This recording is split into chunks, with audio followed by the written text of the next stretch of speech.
दिन भर थकान रहती है, काम करने का मन नहीं करता और आपको लगता है ये नॉर्मल है, तो जी नहीं, ये आपकी बॉडी आपको सिग्नल दे रही है कि आपके शरीर में कुछ है जो इम्बैलेंस है। मेरा नाम है डॉक्टर कंचन गुप्ता और आप देख रहे हैं आनंद हेल्थ अपडेट।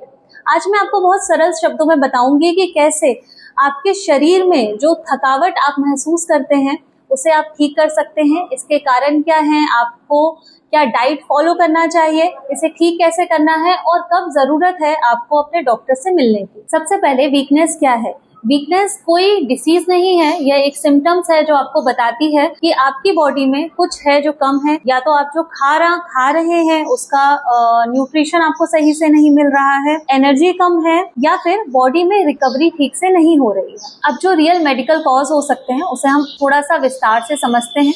सबसे मेन कॉमन जो रीजन हो सकता है वो होता है एनीमिया, या फिर जिसे हम खून की कमी कहते हैं। इसके कारण ढेर सारे होते हैं और सिम्टम्स जो हम नजर अपनी डेली रूटीन में आप एज ए पेशेंट जो समझ सकते हैं वो हो सकता है थकान होना, चक्कर आना, कुछ काम करने का मन नहीं करना, या फिर सांसों का चढ़ना, सांस लेने में तकलीफ होना। दूसरा जो कारण हो सकता है वो हो सकता है विटामिन B12, जैसे कि विटामिन B12 की कमी में आपको लगता होगा कि हाथ पैरों में झुनझुनी आ रही है, थकान हो रही है। विटामिन D की कमी, विटामिन D की कमी में होता है कि आपकी जो बॉडी है उसमें पेन होता है, आपको बहुत लो एनर्जी या फिर डिप्रेशन या एंजाइटी फील होना विटामिन D की कमी का एक बहुत ही खास लक्षण है जिसे हम बहुत बार इग्नोर कर देते हैं। डिहाइड्रेशन, क्योंकि गर्मियों का समय है, डिहाइड्रेशन मतलब पानी की कमी। अगर आपके शरीर में पानी कम रहेगा तो ब्लड सर्कुलेशन अपने आप कम हो जाएगा और आपको थकान महसूस होने लगेगी। अगला जो है वो कारण होता है स्लीप डिसऑर्डर। अगर आप 6 घंटे या उससे कम की नींद लेते हैं, जो कि नींद काफी अच्छी नहीं होती, या फिर आप गहरी नींद में नहीं सो पाते, तो यह भी एक कारण हो सकता है थकान का। अब एक बहुत ध्यान देने वाली बात है वो ये है कि ये सारे कारण आपको अलग अलग भी हो सकते हैं, या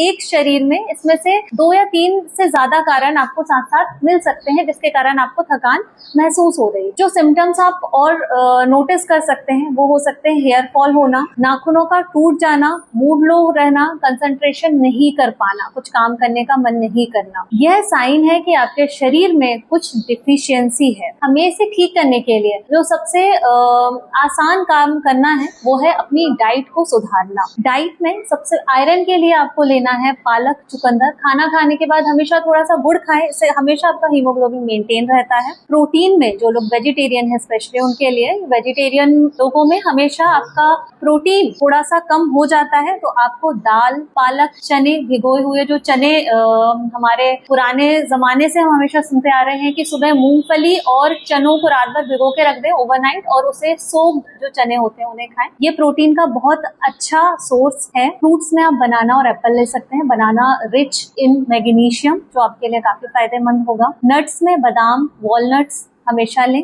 भीगे हुए बादाम आप सुबह खाएं। आपको रोजाना 8 से 10 ग्लास पानी पीना है। गर्मी का समय है तो आपको बहुत ध्यान रखना है। विटामिन D के लिए स्पेशली आप रोजाना 15 से 20 मिनट जब सुबह के समय जब हल्की गुनगुनी धूप होती है तब धूप में बैठें, वॉक कर सकते हैं आप। आपको सोने के लिए इस चीज का ध्यान रखना है कि आपको सोना हमेशा समय पर है। एक टाइम फिक्स कर लें, क्योंकि मोबाइल का जमाना है और हम रील्स स्क्रॉल करते जाते हैं, तो एक समय बना लें कि इस समय पर आपको सोना है। सोने के समय के आधा घंटा पहले हमेशा बिस्तर पर आ जाएं। अब आते हैं इस बात पर कि ये तो हो गई डाइट की बात और ये सारे नुस्खे जो आप घर पर कर सकते हैं, पर कब आपको डॉक्टर को दिखाना, डॉक्टर से मिलना जरूरी है। आपको डॉक्टर से मिलना जरूरी है जब आपको एक्सट्रीम वीकनेस फील हो रही हो, आपका वेट अचानक से लॉस हो रहा हो, मतलब अच्छी डाइट के बावजूद आपका वेट गेन ना हो रहा हो और आपकी हार्ट बीट काफी फास्ट हो गई हो। ऐसे केसेस में आपको डिले नहीं करना है डॉक्टर को दिखाने में। तुरंत अपने नजदीकी डॉक्टर को दिखाएं और उनसे कंसल्टेशन लें।